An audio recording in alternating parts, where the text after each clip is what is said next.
Minority Leader, what is out of order? Honorable Speaker, I just want to seek your indulgence.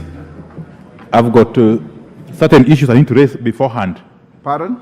Certain preliminary issues I need to raise, and I want you to invoke standing order number 1 to address some of them. One, Honorable Speaker, is on the matter of the order paper. Honorable Speaker, if you look at standing order 29.5 in terms of defining special sittings of the House and the agenda thereof, Honorable Speaker, the implication of that standing order is that on a special sitting such as this one, Honorable Speaker, there may be a number of issues that have been lined up in the Gazette notice. But Honorable Speaker, you will agree with me that out of those many issues, there is always the anchor issue. There's always the anchor issue. And Honorable Speaker, my submission is that the anchor issue for this special sitting is the matter of the proposed dismissal of the Cabinet Secretary for Agriculture. And therefore, I want to plead with you to use your discretion under standing order number 1. I hope they will listen to me. Standing order number 1, to rearrange the order paper and to allow the matter of the proposed dismissal of Honorable Mithika Linturi to be brought forward, to appear at the very least as standing at order number 8. At order number 8. So that before we transact any other business, we dispense with the matter of the proposed dismissal of the Cabinet Secretary. That is 1. 2, Honorable Speaker, 2 is the interpretation of the Constitution, Article, Honorable Speaker, the interpretation of the Constitution, Article 152, sub-Article 9, read together with the Standing Order 66(7). Honorable Speaker. Honorable Speaker. Members, can I hear the Minority Leader? Reduce your consultations. I wish you could listen to me. Honorable members. Honorable Speaker, I was saying that if you go to standing order to Article 152, sub-Article 9 of the Constitution,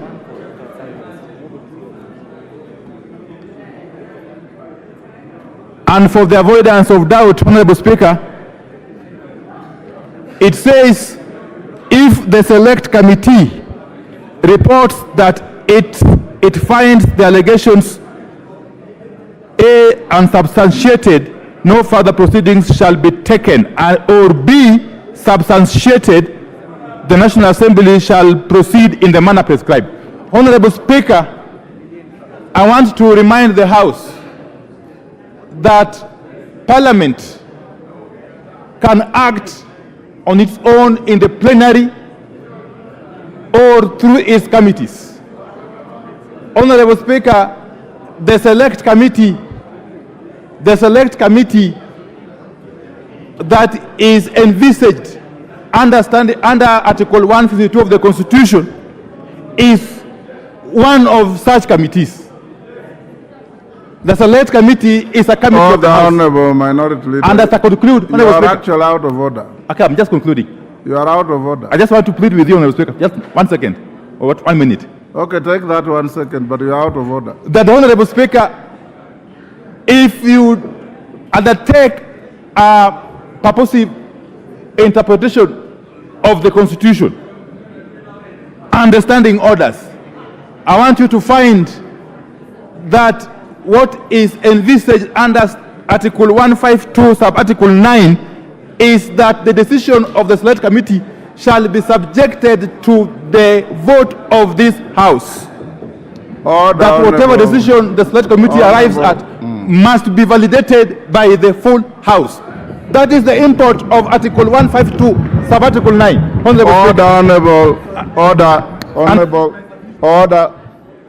Honorable Wandai. First, you are out of order in anticipating debate.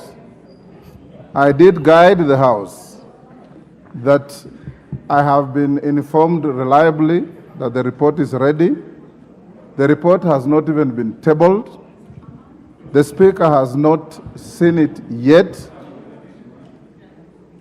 After the next 1 or 2 orders, the Speaker will retreat to the back chamber and look at the report. It cannot be tabled without the Speaker ascending to it. Once I am satisfied and I assent to it, then it will be tabled.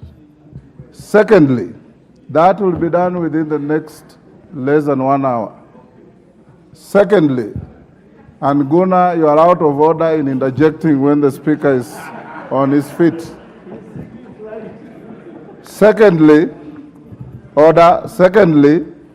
what the minority leader is trying to bring to the attention of the House is water way under the bridge. The House already debated a motion, and the outcome of that motion was the setting up of the select committee. Unlike in the Senate, where in their standing orders, they provide that the House can elect to prosecute such a matter, particularly in relation to the impeachment of the governor, the deputy governor.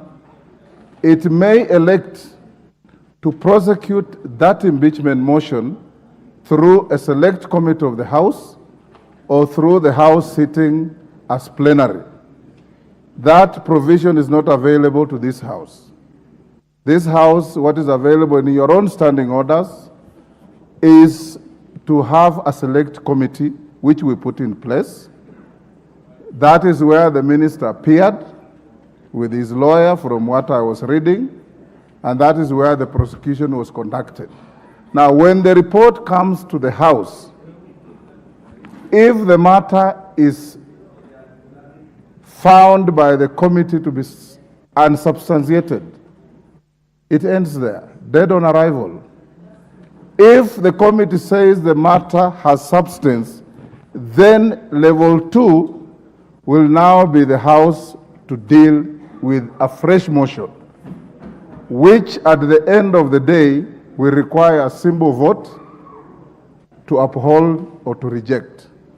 That's what the law says. That's what the Constitution says. So, Honorable Wandai, you are jumping the gun. It's unnecessary, it's unhelpful. Just hold your horses. Order, Wanjala. Order. Order, Honorable Wanjala. Order. Members, take your seats. Honorable Wanjala, take your seat. Take your seat. Order number 3, messages. Your leader has raised a matter which I have disposed of. Take your seat. What is out of order, Wanjala? And cite the standing order that you are relying on. Out of order.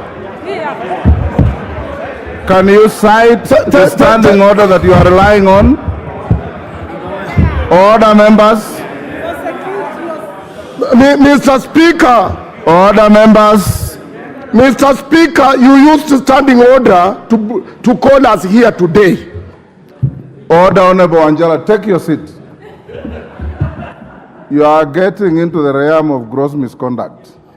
When your leader, Honorable Wandai, stood on a point of order, he cited the standing orders, he cited the Constitution to prosecute his point of order.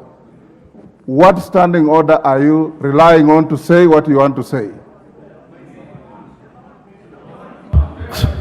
Mr. Speaker, I'm standing up on a point of order number 1. Yes. Order. Order. Order. Order. Order, honorable members. Order. Honorable Angela. Order. Honorable Wanjala, thank you very much for providing comic relief to the House. Standing order number 1 does not apply. It only applies where a matter is not provided for. What we are dealing with is provided for under the standing orders. And any further interjections, Wanjala, I'll rule you out of order. Wanjala, order. Honorable Wanjala, you may be excited about the matter, but be orderly. I've ruled you out of order. Take your seat and remain calm. Order, Wanjala. There is no time for you because you have no matter to prosecute. Take your seat. Yes, Senior Counsel. Thank you, Mr. Speaker.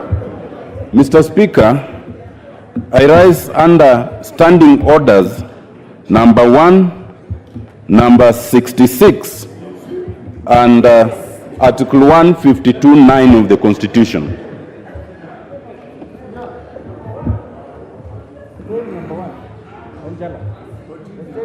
I need the Speaker's ear, so we cannot compete for his ear.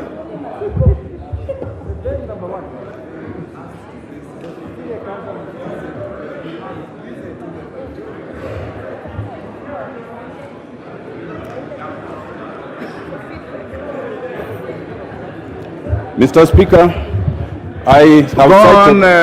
Yes. Mr. Speaker, I rise under standing order number 1, standing order number 66, as read with Article 152(9) of the Constitution, for your directions. Mr. Speaker, I seek those directions pursuant to your further directions that you have just given. Mr. Speaker, you read Article 152(9) and properly interpreted it.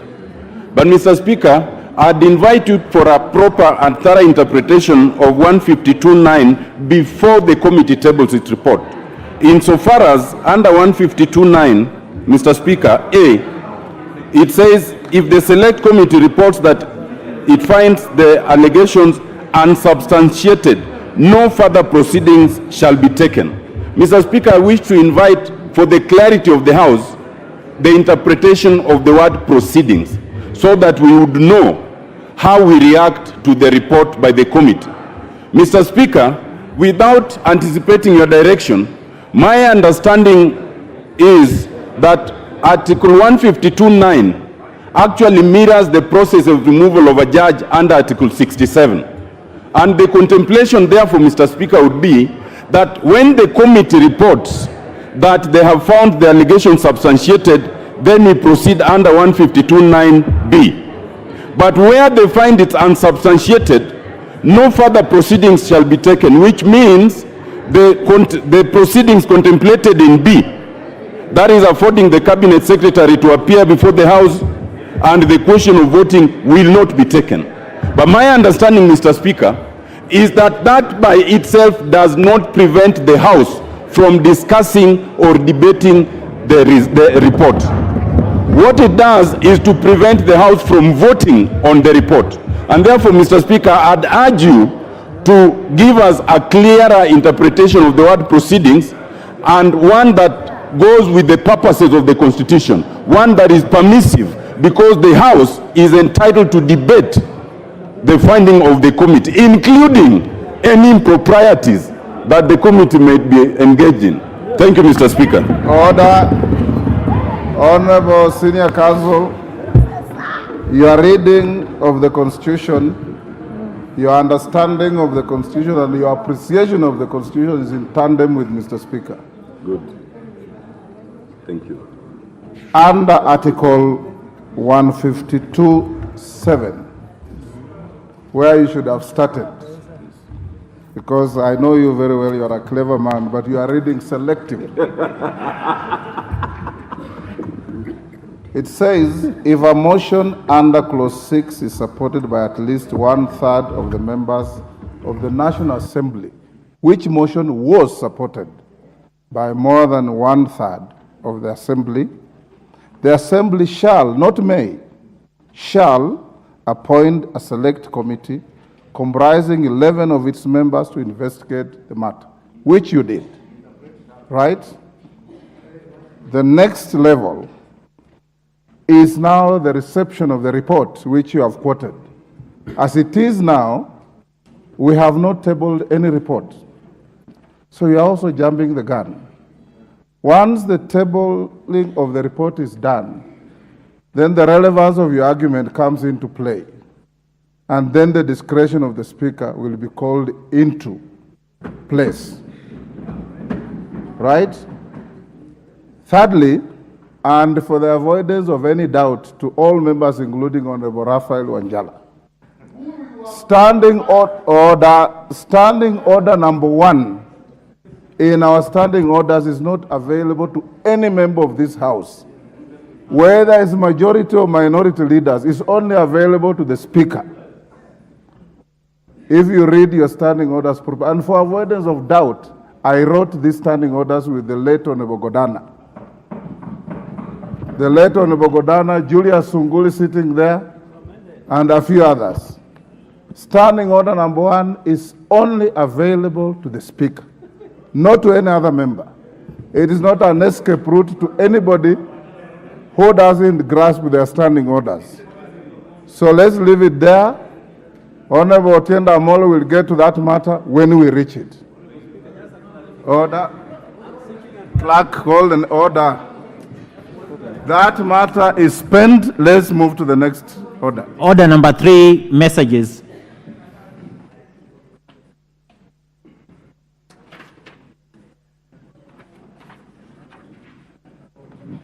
Honorable members, Honorable Machele, take the nearest seat. Honorable members, I have a message from the Senate on the passage of 4 bills. Honorable Zamzam, you have breached our standing orders. Take your seat.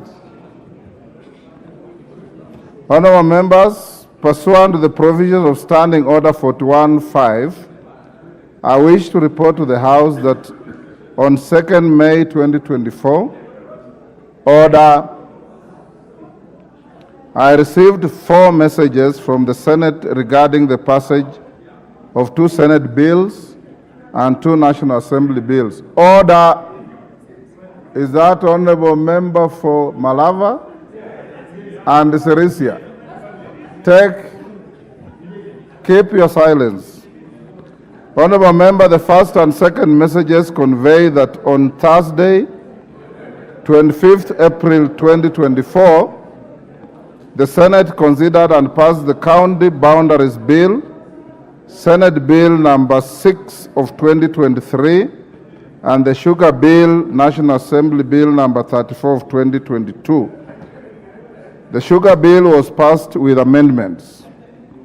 Honorable members, the third and fourth messages convey that on Thursday, 2nd May 2024, the Senate considered and passed the Division of Revenue Bill, National Assembly Bill number 14 of 2024 with amendments, and the County Government's Amendment Bill, Senate Bill number 25 of 2023 without amendments.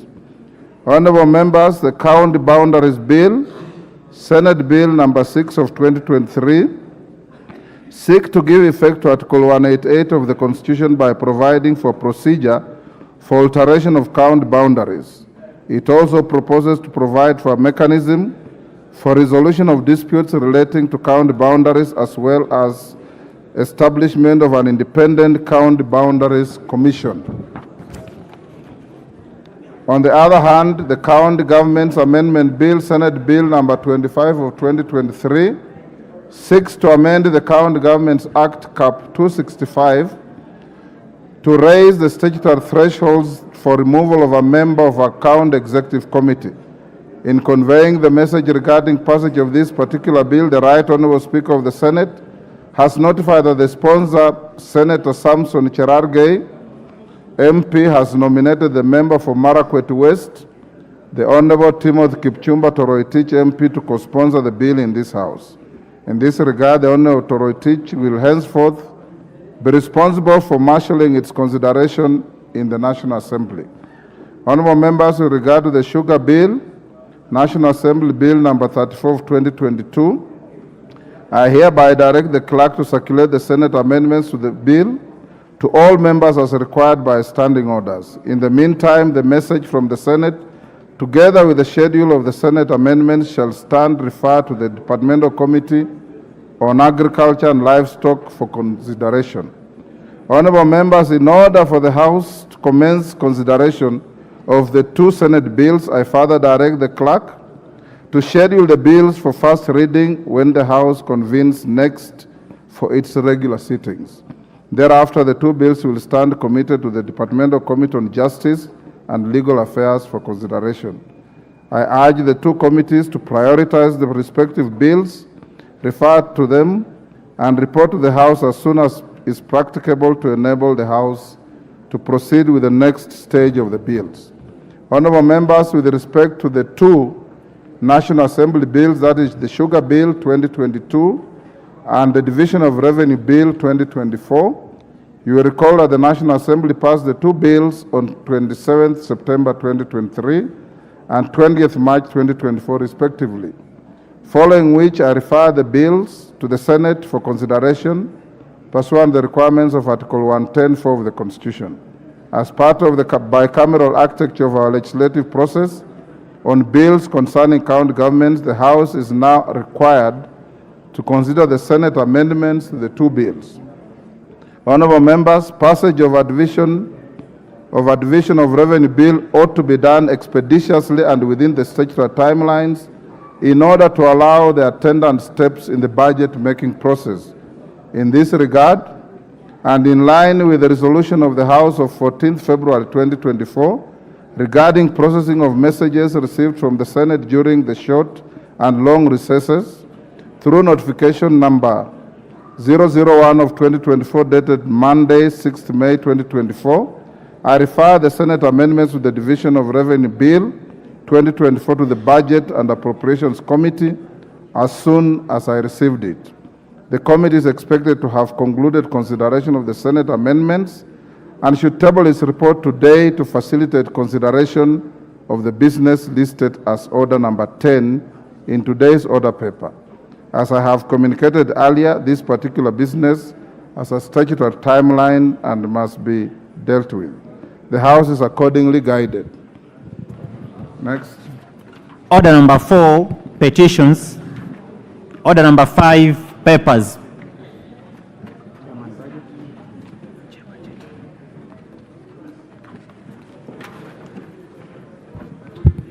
Thank you very much. Chairman, Budget and Appropriations Committee. Thank you very much, Honorable Speaker. Honorable Speaker, I beg to lay the following paper on the table of the House. Today, Monday, 13th May 2024, the report of the Budget and Appropriations Committee on its consideration of the Senate amendments to the Division of Revenue Bill, that is National Assembly Bill number 14 of 2024. Thank you very much, Honorable Speaker. Hold the order, honorable members. Honorable members, the next is the tabling of a report by the Select Committee on Investigation into the proposed dismissal of Mithika Linturi as the Cabinet Secretary for Agriculture and Livestock Development. Honorable members, like I did indicate to you earlier, I will recess for 20 minutes. The Deputy Speaker or a member of the panel, Wangari, will take the chair, deal with the items on the other orders, so that when the Speaker comes back and the report is tabled, we'll proceed with it without any interruption. You are so directed. Wangari?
Order. Order, members. We'll continue with the business of the House. Next order. Order number 6, notices of motion.